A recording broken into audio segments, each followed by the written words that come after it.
Hello friends, ਅੱਜ ਆਪਾਂ ਗੱਲ ਕਰਾਂਗੇ 2 dimensional array the.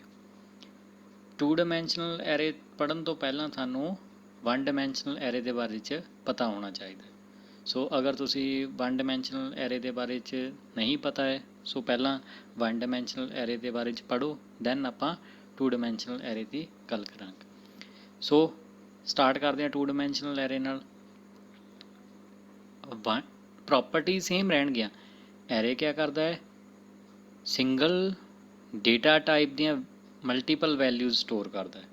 That's 2 dimensional array 'ਚ ਵੀ ਪ੍ਰੋਪਰਟੀ ਉਹੀ ਰਹੇਗੀ, ਨਾਮ ਸੇਮ ਹੀ ਰਹੇਗਾ, ਬਟ ਫ਼ਰਕ ਕਿਆ ਹੋਏਗਾ? ਜੋ ਡੇਟਾ ਹੈ ਉਹ ਟੈਬੂਲਰ ਫਾਰਮ 'ਚ ਹੋਏਗਾ, ਜਾਂ ਕਹਿ ਲਓ ਰੋਜ਼ ਐਂਡ ਕਾਲਮਸ ਦੀ ਫਾਰਮ 'ਚ ਹੋਏਗਾ। ਸੋ ਆਪਾਂ ਡਿਸਕਸ ਕਰਦੇ ਹਾਂ। ਦੇਖੋ ਸਿੰਟੈਕਸ ਕਿਆ ਹੋਏਗਾ 2 ਡਾਇਮੈਂਸ਼ਨਲ ਐਰੇ ਦੇ ਕੇਸ 'ਚ? ਸੇਮ ਹੋਏਗਾ, ਡੇਟਾ ਟਾਈਪ, ਦੈਨ ਨੈਕਸਟ ਨੇਮ ਹੋਏਗਾ ਐਰੇ ਦਾ, ਦੈਨ ਨੈਕਸਟ ਸਾਈਜ਼ 1 ਤੇ ਸਾਈਜ਼ 2। ਇਸ 'ਚ ਇੰਡੈਕਸ ਜੋ ਹੈ ਆਪਾਂ 2 ਪਾਸ ਕਰਾਂਗੇ, ਪਹਿਲਾ ਰੋ ਦੇ ਲਈ, ਦੂਜਾ ਕਾਲਮ ਦੇ ਲਈ। ਦੈਨ ਨੈਕਸਟ ਆਪਾਂ ਇੱਕ ਐਗਜ਼ਾਮਪਲ ਸਮਝਦੇ ਹਾਂ।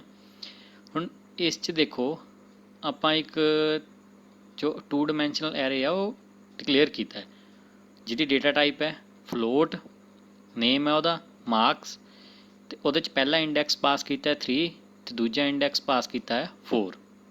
ਦੈਟ ਮੀਨਸ ਹੁਣ ਇਹਦੀ ਡੇਟਾ ਟਾਈਪ ਕਿੱਦਾਂ ਦੀ ਹੈ? ਫਲੋਟ ਟਾਈਪ ਦੀ ਹੈ, ਅਤੇ ਉਹਦਾ ਨਾਮ ਕਿਆ ਹੈ ਐਰੇ ਦਾ? ਮਾਰਕਸ। ਫਸਟ ਇੰਡੈਕਸ ਮੀਨਸ ਰੋਜ਼ ਕਿੰਨੀਆਂ ਹੋਣਗੀਆਂ ਇਸ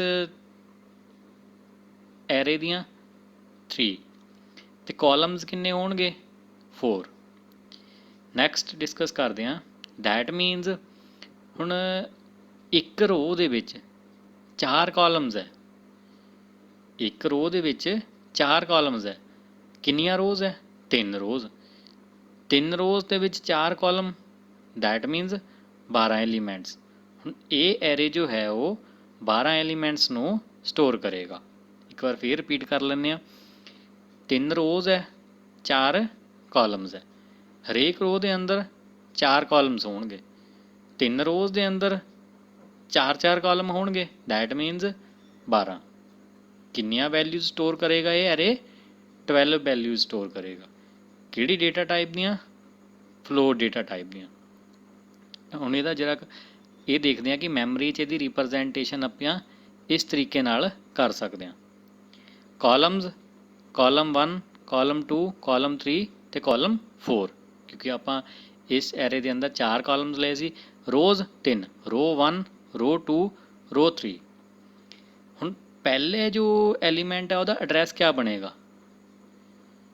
ਕਿਹੜੀ ਰੋ ਕਿਹੜਾ ਕਾਲਮ? ਇਹ ਫਸਟ ਵਾਲਾ ਰੋ ਦੇ ਲਈ, ਸੈਕਿੰਡ ਵਾਲਾ ਕਾਲਮ ਦੇ ਲਈ।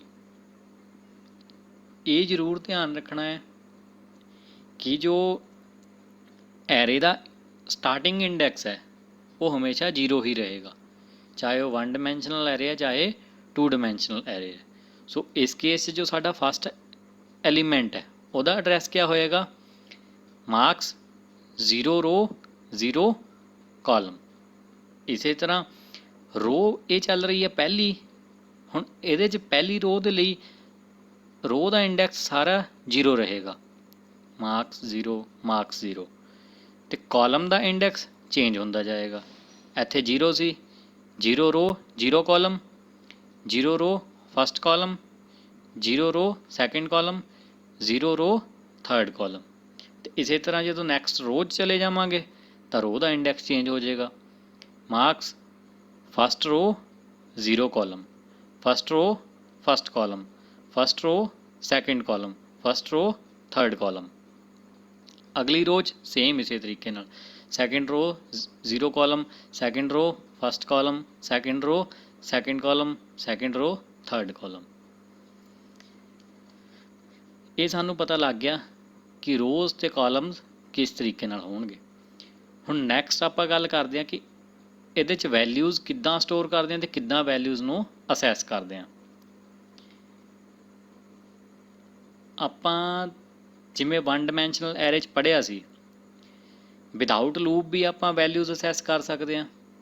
ਦੈਨ ਉੱਥੇ ਸਾਨੂੰ ਲਿਖਣਾ ਪਏਗਾ ਅਗਰ ਆਪਾਂ ਐਂਟਰ ਕਰਵਾ ਰਹੇ ਹਾਂ ਜਾਂ ਪ੍ਰਿੰਟ ਕਰਵਾ ਰਹੇ ਹਾਂ।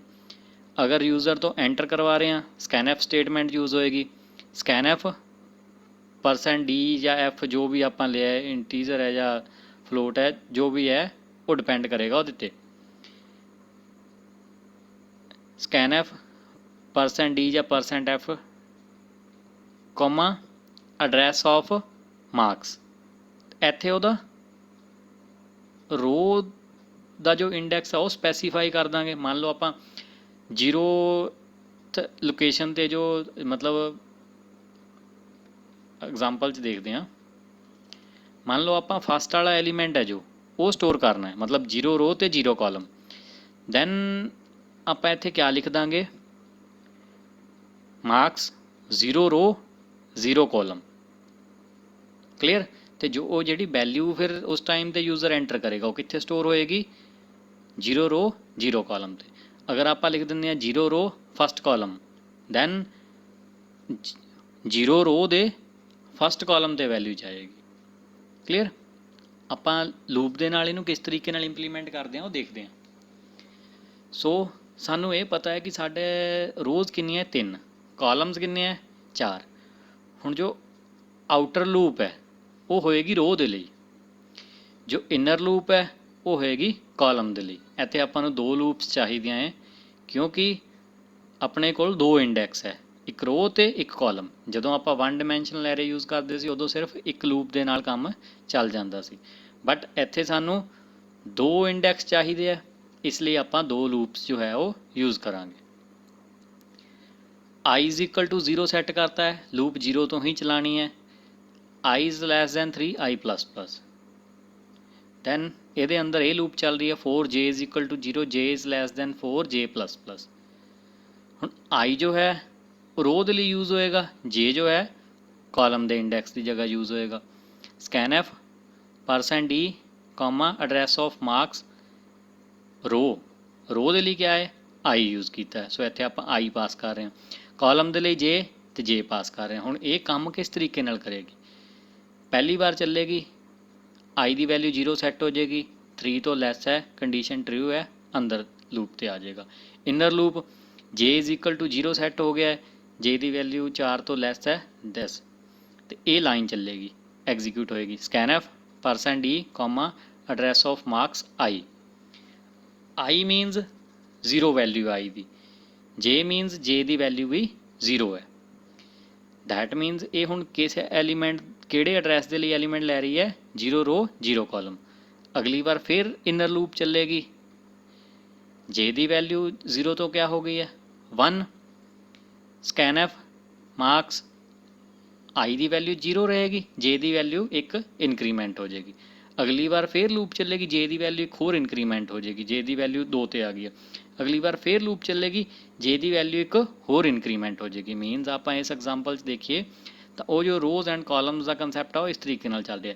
ਪਹਿਲਾਂ ਇਹ ਫਸਟ ਵਾਲੀ ਰੋ ਦੇ ਲਈ ਸਾਰੇ ਐਲੀਮੈਂਟ ਐਂਟਰ ਹੋ ਰਹੇ ਆ, 0 ਰੋ 0 ਕਾਲਮ, 0 ਰੋ ਫਸਟ ਕਾਲਮ, 0 ਰੋ ਸੈਕਿੰਡ ਕਾਲਮ, 0 ਰੋ ਥਰਡ ਕਾਲਮ। ਅਤੇ ਅਗਲੀ ਵਾਰ ਵੈਲਿਊ ਨੈਕਸਟ ਰੋ ਦੇ ਲਈ ਆਉਣਗੀਆਂ, ਇਹ ਸਾਰੀ ਰੋ ਐਂਟਰ ਹੋ ਜਾਏਗੀ। ਅਗਲੀ ਵਾਰ ਵੈਲਿਊਜ਼ ਤੀਜੀ ਰੋ ਦੇ ਲਈ ਆਉਣਗੀਆਂ। ਇਸ ਤਰੀਕੇ ਨਾਲ ਜੋ ਇਹ ਲੂਪਸ ਹੈ ਇਹ ਕੰਮ ਕਰ ਰਹੇ ਹੈ। ਕਲੀਅਰ।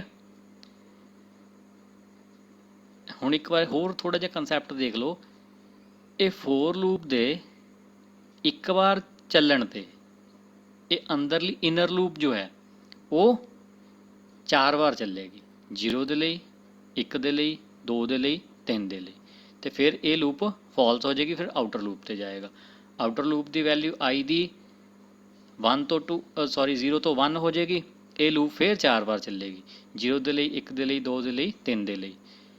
ਇਹ ਜਦੋਂ ਫਾਲਸ ਹੋਏਗੀ ਇਨਰ ਲੂਪ ਫਿਰ ਆਊਟਰ ਲੂਪ 'ਤੇ ਜਾਏਗਾ। Outer loop the i the value 1 ਤੋਂ 2 ਹੋ ਜਾਏਗੀ। ਇਨਰ ਲੂਪ ਫਿਰ 4 ਵਾਰ ਚੱਲੇਗੀ, ਇਨਰ ਲੂਪ ਫਾਲਸ ਹੋਏਗੀ, ਫਿਰ ਆਊਟਰ ਲੂਪ ਵੀ 2 ਤੋਂ ਬਾਅਦ ਵੈਲਿਊ 3 ਹੋ ਜਾਏਗੀ ਅਤੇ ਆਊਟਰ ਲੂਪ ਫਾਲਸ ਹੋ ਜਾਏਗੀ। ਸੋ ਇਹ ਮੈਥਡ ਹੈ 2 ਡਾਇਮੈਂਸ਼ਨਲ ਐਰੇ ਨੂੰ ਅਸੈਸ ਕਰਨ ਦਾ। ਉਮੀਦ ਹੈ ਕਿ ਤੁਹਾਨੂੰ ਇਹ ਲੈਕਚਰ ਸਮਝ ਆ ਗਿਆ ਹੋਵੇਗਾ।